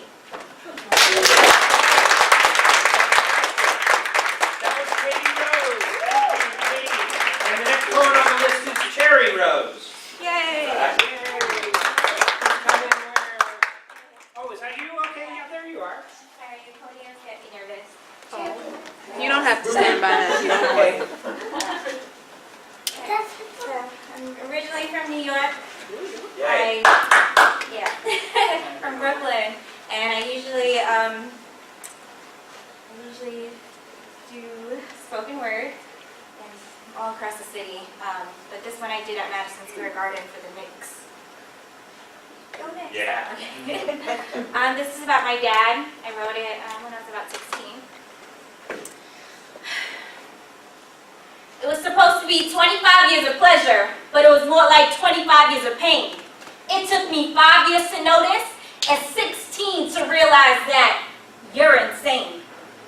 How dare you beat my mother, the mother of your seed? I was only 5 when I had to watch all 3 of my brothers bleed. And they wasn't even bad. They answered your every beck and call. We try to make you proud, but you only notice when we fall.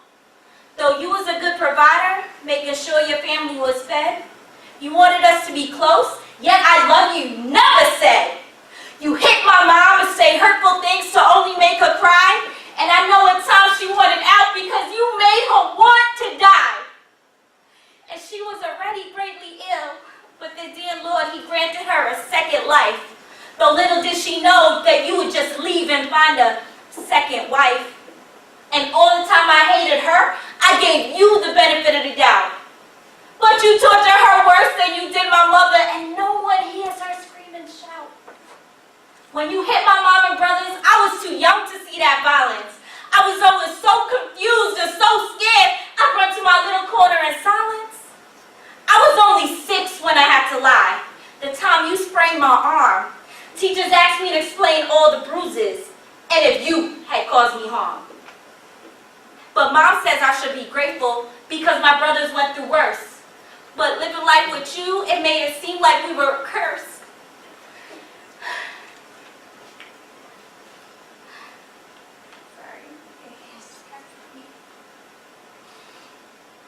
I hope one day when I get married, I don't marry a man like you. Because since I'm so used to your actions, I don't want to be like Mommy too. Were our tears not enough to make you realize that what you did was wrong? Between your new family and old daddy, where do I belong? You have a new baby girl, and I have no choice but to condone. I was once his only little princess, but now she stole my throne. So I don't know whether it's a blessing that you left or something we should mourn, but either way, it can't change the fact that our family is now torn. You tried to beat my brothers to turn them into men somehow, but now we all grew stronger, Daddy. So tell me, who's the coward now?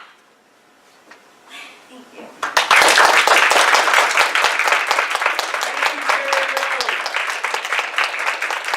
Thank you very much. Our next poet is Liz Quinones. Pull the podium back for you. Is that okay? Okay. There you go, Liz.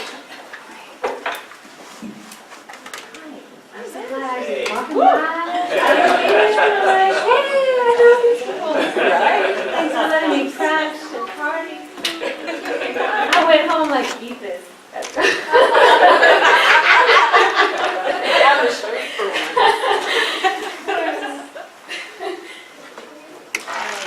Well, since it's just one poem, and I've been thinking about my dad a lot, I'll just read that one that I wrote about him. It's called Jose Antonio. How is it I'm still in the city? Out of necessity springs diversions. The bargain of land for irrigation and decrees makes ready a fortune for the eyes to behold.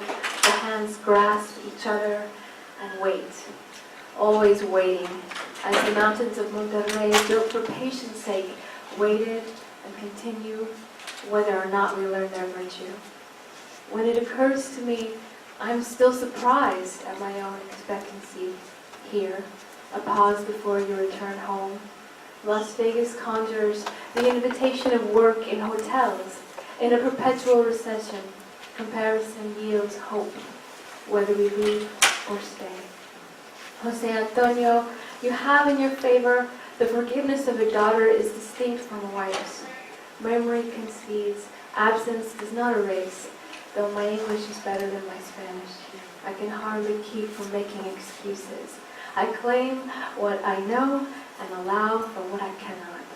Your city, its industry, its mountains, mine to imagine where sight withholds, make inquiry where questions overwhelm. That I do not expect an answer does not keep me from asking.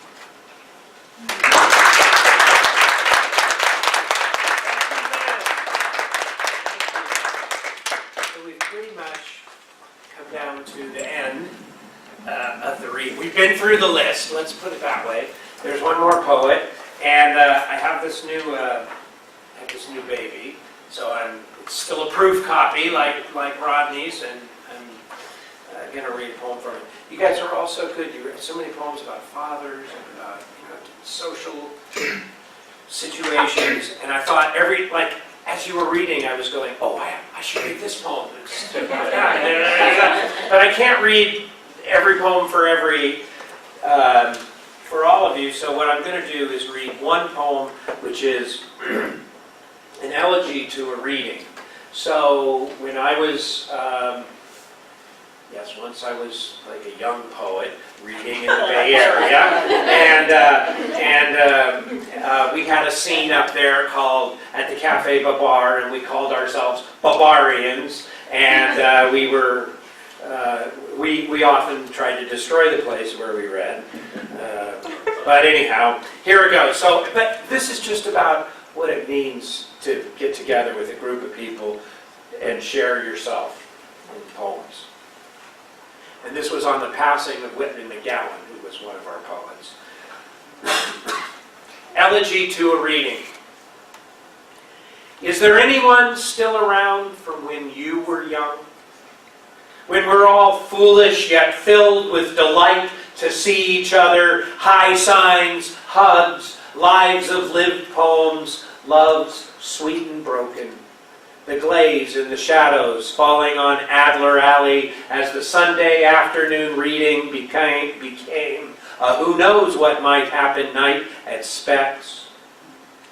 They say at 90 years old, Civil War vets went back to the battlefields, shook hands, replayed the contours of the fight. Fulfilled? What does that mean? Most days, I can scarcely believe who we were in our fecund years. The regression and transgression, the sweetness of loss, the beauty of the climb. Like Laura said, the heart is a four-door. Sometimes sadness comes along for the ride. Now, so many gone so young. Whitman, Mike, Lerner, Joey, Eli, there are more loss, oceans.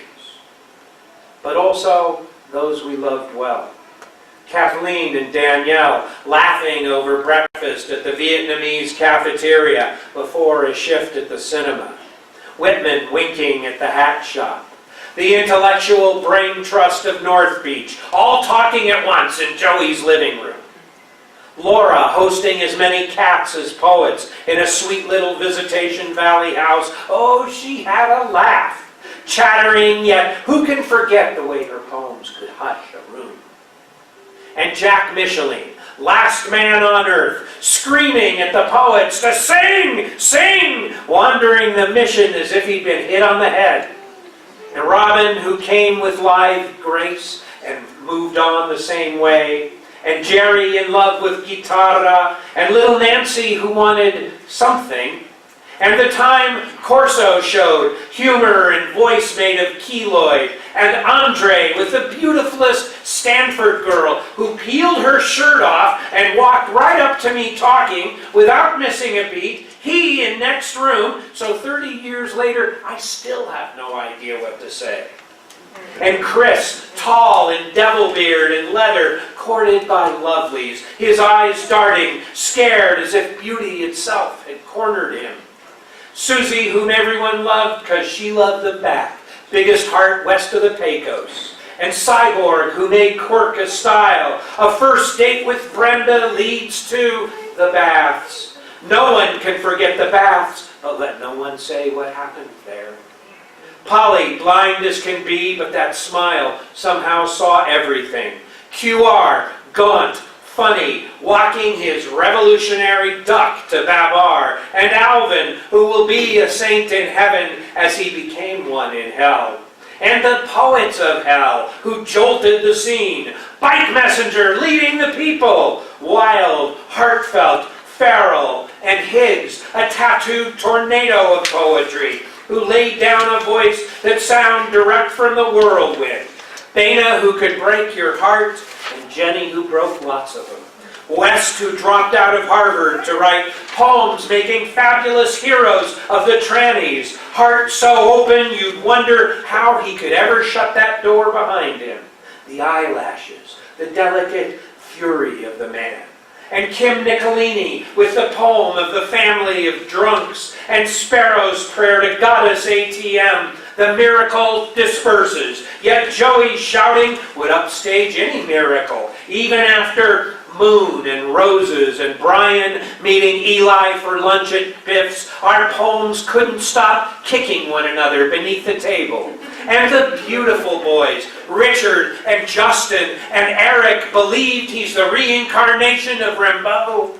And Granny Bones and Nancy, clear, curly, cute, the girl next door dating Phil, the brain tumor. And Bucky, the preacher's son, who hid his handsome in humor as Lerner take the stage at Chameleon, just standing there, smoking through the hecklers. And that gentle suburban mother who kept rabbits as pets and kept a singing voice like a hailstorm. Kissed me all the way through Paul's party, and I'm sure that wasn't lust, but I'll probably never know what it was. Sometimes the song break your heart, sometimes it just stops playing.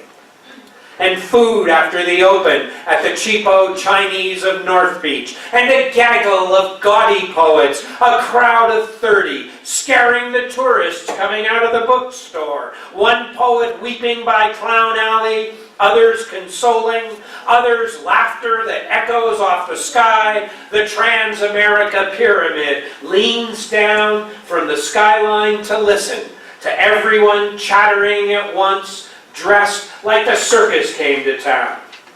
Well, surely your memories will be different, and good thing. Still, it's a miracle the air didn't charge with electricity and short out the night. Maybe it did.